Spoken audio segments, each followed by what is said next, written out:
Hello friends, welcome to GK mind game. ಪ್ರಶ್ನೆಗಳ ಸಂಪೂರ್ಣ ಮಾಹಿತಿಗಾಗಿ ಈ ವಿಡಿಯೋನ ಎಲ್ಲೂ ಸ್ಕಿಪ್ ಮಾಡದೆ ಕಂಪ್ಲೀಟ್ ಆಗಿ ನೋಡಿ. ಇವತ್ತಿನ ಪ್ರಶ್ನೆಗಳಲ್ಲಿ ಮೊದಲನೇ ಪ್ರಶ್ನೆ, ಇನ್ಸುಲಿನ್ ಸೂಕ್ಷ್ಮತೆ ಸುಧಾರಿಸುವ ಸಾಮರ್ಥ್ಯಕ್ಕೆ ಹೆಸರುವಾಸಿಯಾಗಿರುವುದು ಯಾವುದು? ಆಪ್ಷನ್ಸ್: ಎ ಓಂಕಾಳು, ಬಿ ದಾಲ್ಚಿನ್ನಿ, ಸಿ ಒಣಶುಂಠಿ, ಡಿ ಕಾಳುಮೆಣಸು.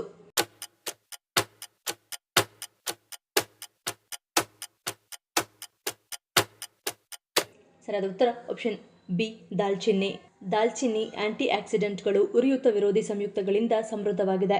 ಇವುಗಳು ರೋಗನಿರೋಧಕ ಶಕ್ತಿಯನ್ನು ಬಲಪಡಿಸಲು, ಸಾಮಾನ್ಯ ಸೋಂಕುಗಳ ವಿರುದ್ಧ ಹೋರಾಡಲು ನೆರವಾಗುತ್ತವೆ.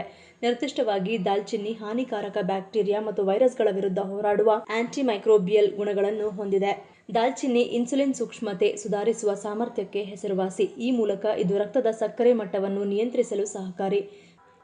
ಎರಡನೇ ಪ್ರಶ್ನೆ, ಮಹಿಳೆಯರಲ್ಲಿ ಹೃದಯಾಘಾತದ ಲಕ್ಷಣಗಳು ಭಿನ್ನವಾಗಿ ಕಾಣಿಸಲು ಕಾರಣವೇನು? ಆಪ್ಷನ್ಸ್: ಎ ಹಾರ್ಮೋನ್, ಬಿ ಋತುಬಂಧ, ಸಿ ಸ್ಥೂಲಕಾಯ, ಡಿ ಮೇಲಿನ ಎಲ್ಲವೂ.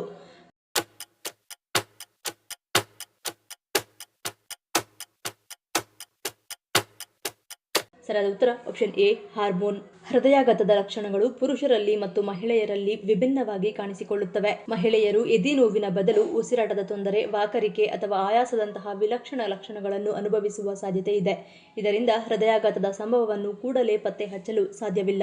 ಮಹಿಳೆಯರ ಪರಿಧಮನಿ, ಅಪಧಮನಿಗಳು ಪುರುಷರಿಗಿಂತ ಚಿಕ್ಕದಾಗಿರುತ್ತವೆ. ಇದರಿಂದ ಹೃದಯದ ಅಡಚಣೆಗಳನ್ನು ಪತ್ತೆ ಹಚ್ಚಲು ಕಷ್ಟವಾಗುತ್ತದೆ. ಸ್ತ್ರೀ ಹಾರ್ಮೋನ್ ಆಗಿರುವ ಈಸ್ಟ್ರೋಜೆನ್ ಹೃದಯದ ಮೇಲೆ ರಕ್ಷಣಾತ್ಮಕ ಪರಿಣಾಮವನ್ನು ಬೀರುತ್ತದೆ ಮತ್ತು ಋತುಬಂಧದ ನಂತರ ಅದರ ಇಳಿಕೆ ಹೃದಯ ಕಾಯಿಲೆಯ ಅಪಾಯವನ್ನು ಹೆಚ್ಚಿಸುತ್ತದೆ. ಮಹಿಳೆಯರು ಪರಿಧಮನಿಯ ಅಪಧಮನಿಗಳಿಂದ ಕವಲೊಡೆಯುವ ಸಣ್ಣ ಅಪಧಮನಿಗಳಲ್ಲಿ ಹೃದಯ ಕಾಯಿಲೆಗೆ ತುತ್ತಾಗುವ ಸಾಧ್ಯತೆ ಹೆಚ್ಚು. ಈ ಸ್ಥಿತಿಯನ್ನು ಸೂಕ್ಷ್ಮ ರಕ್ತನಾಳಗಳ ಕಾಯಿಲೆ ಎಂದು ಕರೆಯಲಾಗುತ್ತದೆ. ಮೂರನೇ ಪ್ರಶ್ನೆ, ಭಾರತದ ಯಾವ ರಾಜ್ಯವನ್ನು ನಿದ್ರಾ ಸುಂದರಿ ಎಂದು ಕರೆಯಲಾಗುತ್ತದೆ? Options: A Kerala, B Andhra Pradesh, C Uttar Pradesh, D Himachal Pradesh.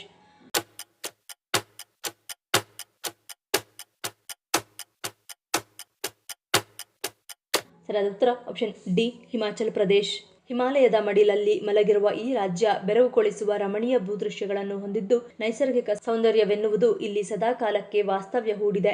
ಹೀಗಾಗಿ ಸದ್ದು ಗದ್ದಲಗಳಿಲ್ಲದ ಪ್ರಶಾಂತತೆಯೇ ಮೂರ್ತಿವೆತ್ತ ರೀತಿಯಲ್ಲಿ ಈ ರಾಜ್ಯ ಇರುವುದರಿಂದ ಇದನ್ನು ನಿದ್ರಾ ಸುಂದರಿ ಅಥವಾ ಸ್ಲೀಪಿಂಗ್ ಸ್ಟೇಟ್ ಎಂದು ಕರೆಯುತ್ತಾರೆ. ಮತ್ತೊಂದೆಡೆ ಬೇರೆ ರಾಜ್ಯಗಳಿಗೆ ಹೋಲಿಸಿ ನೋಡಿದರೆ ಹಿಮಾಚಲ ಪ್ರದೇಶದಲ್ಲಿ ಉಳಿದ ರಾಜ್ಯಗಳಿಗಿರುವಂಥ ಗಡಿಬಿಡಿಗಳು ಇಲ್ಲ.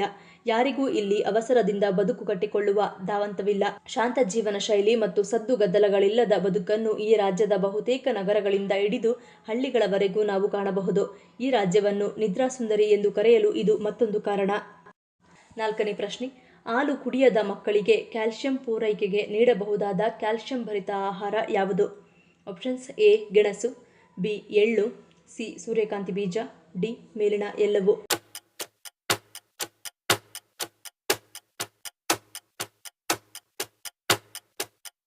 ಸರಿಯಾದ ಉತ್ತರ ಆಪ್ಷನ್ ಡಿ ಮೇಲಿನ ಎಲ್ಲವೂ. ಸೂರ್ಯಕಾಂತಿ ಬೀಜಗಳು ಮೆಗ್ನೀಷಿಯಂನಲ್ಲಿ ಸಮೃದ್ಧವಾಗಿವೆ. ಇದು ದೇಹದಲ್ಲಿ ಕ್ಯಾಲ್ಸಿಯಂನ ಪರಿಣಾಮಗಳನ್ನು ಸಮತೋಲನಗೊಳಿಸುತ್ತದೆ ಮತ್ತು ನರ ಮತ್ತು ಸ್ನಾಯುಗಳ ಆರೋಗ್ಯವನ್ನು ನಿಯಂತ್ರಿಸುತ್ತದೆ. ಒಂದು ದೊಡ್ಡ ಗೆಣಸಿನಲ್ಲಿ 68 ಮಿಲಿಗ್ರಾಂ ಕ್ಯಾಲ್ಸಿಯಂ ಇರುತ್ತದೆ. ಈ ತರಕಾರಿಗಳು ಪೊಟ್ಯಾಷಿಯಂ ಮತ್ತು ವಿಟಮಿನ್ ಎ ಮತ್ತು ಸಿ ಯಲ್ಲಿಯೂ ಸಮೃದ್ಧವಾಗಿವೆ. ಇನ್ನು ಎಳ್ಳು, ಕೇವಲ 1 ಚಮಚ ಎಳ್ಳು ತಿನ್ನುವುದರಿಂದ 88 ಮಿಲಿಗ್ರಾಂ ಕ್ಯಾಲ್ಸಿಯಂ ಸಿಗುತ್ತದೆ. ಕೆಲವು ಮಕ್ಕಳು ಹಾಲಿನ ಅಸಹಿಷ್ಣುತೆಯನ್ನು ಹೊಂದಿರಬಹುದು. ಅಂತಹ ಮಕ್ಕಳಿಗೆ ಕ್ಯಾಲ್ಸಿಯಂ ಪೂರೈಕೆಗೆ ಹಾಲಿನ ಬದಲು ಇವುಗಳನ್ನು ನೀಡುವುದು ಉತ್ತಮ. ಐದನೇ ಪ್ರಶ್ನೆ, ನೀವು ಎಂದಿಗೂ ಒಟ್ಟಿಗೆ ಸಂಗ್ರಹಿಸಬಾರದ ಆಹಾರ ಪದಾರ್ಥಗಳು ಯಾವುವು? ಆಪ್ಷನ್ಸ್: ಎ ಗೆಣಸು, ಬಿ ಆಲೂಗಡ್ಡೆ, ಸಿ ಕುಂಬಳಕಾಯಿ, ಡಿ ಸೇಬು.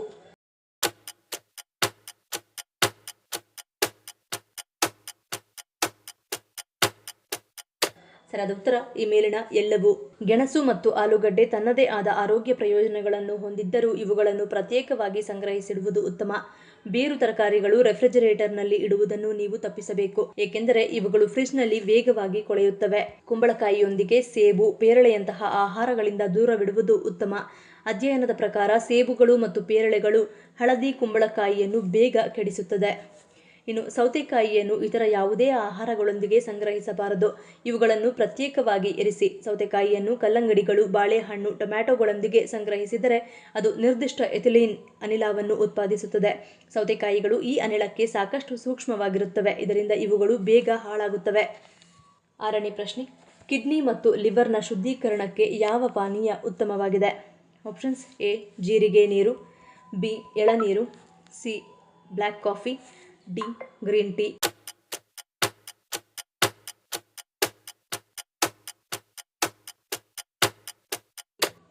ಸರಿಯಾದ ಉತ್ತರ ಆಪ್ಷನ್ ಎ ಮತ್ತು ಬಿ. ಕಿಡ್ನಿಯ ಆರೋಗ್ಯ ಕಾಪಾಡುವುದು ಬಹಳ ಮುಖ್ಯ. ವಿಷವನ್ನು ಫಿಲ್ಟರ್ ಮಾಡುವಲ್ಲಿ, ದ್ರವಗಳನ್ನು ಸಮತೋಲನಗೊಳಿಸುವಲ್ಲಿ, ನಿಮ್ಮ ಒಟ್ಟು ಆರೋಗ್ಯವನ್ನು ಬೆಂಬಲಿಸುವಲ್ಲಿ ಕಿಡ್ನಿ ನಿರ್ಣಾಯ ಪಾತ್ರ ವಹಿಸುತ್ತದೆ. ಲಿವರ್ ಕೂಡ ದೇಹದ ಪ್ರಮುಖ ಅಂಗಗಳಲ್ಲಿ ಒಂದು. ವಿಷವನ್ನು ಶೋಧಿಸಲು, ಜೀರ್ಣಕ್ರಿಯೆಗೆ ನೆರವಾಗಲು, ಚಯಾಪಚಯ ಕ್ರಿಯೆಯನ್ನು ನಿಯಂತ್ರಿಸಲು ಇದು ಮುಖ್ಯ.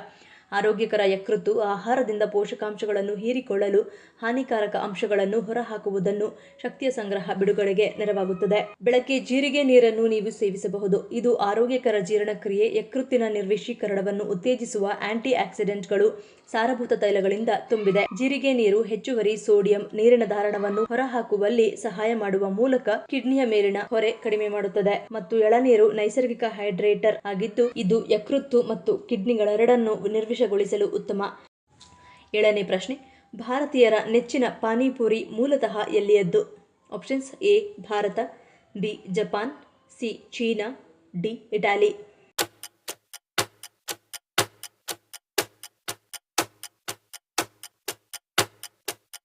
ಸರಿಯಾದ ಉತ್ತರ ಆಪ್ಷನ್ ಎ ಭಾರತ. ಭಾರತೀಯ ಅತ್ಯಂತ ಪ್ರಾಚೀನ ಆಹಾರಗಳಲ್ಲಿ ಪಾನಿಪುರಿ ಕೂಡ ಒಂದು. ಕ್ರಿಸ್ತಪೂರ್ವ 600ನೇ ಇಸ್ವಿಯಲ್ಲಿಯೇ ಇದು ಭಾರತೀಯರ ನೆಚ್ಚಿನ ತಿಂಡಿಯಾಗಿ ಪರಿಚಯಗೊಂಡಿತ್ತು. ಅಂದಿನ ಮಗಧ ಅಂದರೆ ಇಂದಿನ ಬಿಹಾರದಲ್ಲಿ ಪಾನಿಪುರಿ ಮೊದಲು ಪರಿಚಯವಾಗಿದ್ದು, ಅದು ಕೂಡ ಕ್ರಿಸ್ತಶಕ ಪೂರ್ವ 600ರಲ್ಲಿ ಬೆಳಕಿಗೆ ಬಂತು. ಕರ್ನಾಟಕ ಮತ್ತು ಮಹಾರಾಷ್ಟ್ರದಲ್ಲಿ ಈ ತಿಂಡಿಯನ್ನು ಪಾನಿಪುರಿ ಎಂದು ಕರೆದರೆ, ಉತ್ತರ ಭಾರತದಲ್ಲಿ ಇದನ್ನು ಗೋಲ್ಗಪ್ಪ ಎಂದು ಕರೆಯುತ್ತಾರೆ. 8ನೇ ಪ್ರಶ್ನೆ. ಐಸ್ ಕ್ರೀಮ್ ತಿನ್ನುವುದರಿಂದ ಯಾವ ಸಮಸ್ಯೆ ಪರಿಹಾರವಾಗುತ್ತದೆ? ಆಪ್ಷನ್ಸ್: ಎ ನಿದ್ರಾಹೀನತೆ, ಬಿ ಒತ್ತಡ, ಸಿ ಮೂಳೆ ಸಾಂದ್ರತೆ, ಡಿ ಮೇಲಿನ ಎಲ್ಲವೂ.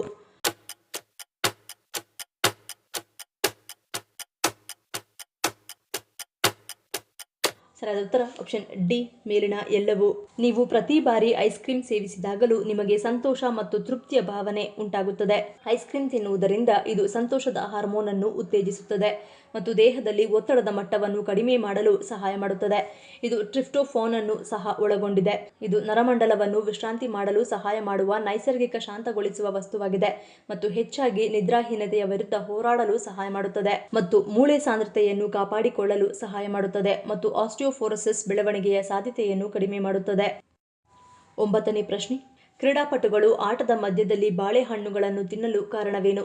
ಆಪ್ಷನ್ಸ್: ಎ ಒತ್ತಡ ನಿಯಂತ್ರಣ, ಬಿ ದೈಹಿಕ ಶಕ್ತಿ, ಸಿ ಸ್ನಾಯುಗಳ ಬಲ, ಡಿ ಮೇಲಿನ ಎಲ್ಲವೂ.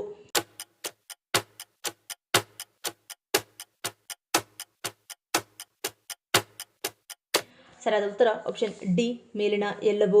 ಬಾಳೆಹಣ್ಣು ಅನೇಕ ಪೋಷಕಾಂಶಗಳನ್ನು ಒಳಗೊಂಡಿರುವ ಶಕ್ತಿಯುತ ಮತ್ತು ನೈಸರ್ಗಿಕ ಆಹಾರವಾಗಿದೆ. ಇದರಲ್ಲಿ ಪೊಟ್ಯಾಷಿಯಂ, ನೈಸರ್ಗಿಕ ಸಕ್ಕರೆ ಮತ್ತು ಫೈಬರ್ ಅಂಶವನ್ನು ಒಳಗೊಂಡಿದ್ದು, ಇದು ಸ್ನಾಯುಗಳ ಆರೋಗ್ಯವನ್ನು ಸುಧಾರಿಸುತ್ತದೆ ಮತ್ತು ಒತ್ತಡವನ್ನು ಕಡಿಮೆ ಮಾಡುತ್ತದೆ. ಕ್ರೀಡೆಯಲ್ಲಿ ಭಾಗವಹಿಸುವವರಿಗೆ ದೈಹಿಕ ಶಕ್ತಿ ಅಗತ್ಯತೆ ಹೆಚ್ಚಾಗಿ ಇರುತ್ತದೆ, ಏಕೆಂದರೆ ನಿರಂತರವಾಗಿ ಓಡುವುದು, ಆಟ ಮುಗಿಯುವವರೆಗೂ ಒಂದೇ ರೀತಿಯ ಉತ್ಸಾಹ ಕಾಪಾಡಿಕೊಳ್ಳಲು ದೇಹದಲ್ಲಿನ ಶಕ್ತಿಯನ್ನು ತ್ವರಿತವಾಗಿ ಹೊರಹಾಕಬೇಕಾಗುತ್ತದೆ. ಆದ ಕಾರಣ ಆಟಗಾರರು ಆ ವೇಗವನ್ನು ಕೊನೆ ತನಕ ಉಳಿಸಿಕೊಳ್ಳಲು ನೈಸರ್ಗಿಕ ಶಕ್ತಿಯ ಮೂಲವಾಗಿರುವ ಬಾಳೆಹಣ್ಣುಗಳ ಸೇವನೆ ಮಾಡುತ್ತಾರೆ. ಇದರಲ್ಲಿರುವ ಕಾರ್ಬೋಹೈಡ್ರೇಟ್ಗಳು ಬಹಳ ಬೇಗನೆ ಜೀರ್ಣವಾಗಿ ತಕ್ಷಣದ ಶಕ್ತಿಯನ್ನು ಒದಗಿಸುವುದರಿಂದ ಆಟಗಾರರು ಇದನ್ನು ಸೇವನೆ ಮಾಡುತ್ತಾರೆ. 10ನೇ ಪ್ರಶ್ನೆ. ಜರ್ಮನಿಯ ಯಾವ ನಗರವನ್ನು ಗ್ರೇ ಸಿಟಿ ಎಂದು ಕರೆಯಲಾಗುತ್ತದೆ? Options: A Berlin, B Holstein, C Hessen, D Hamburg.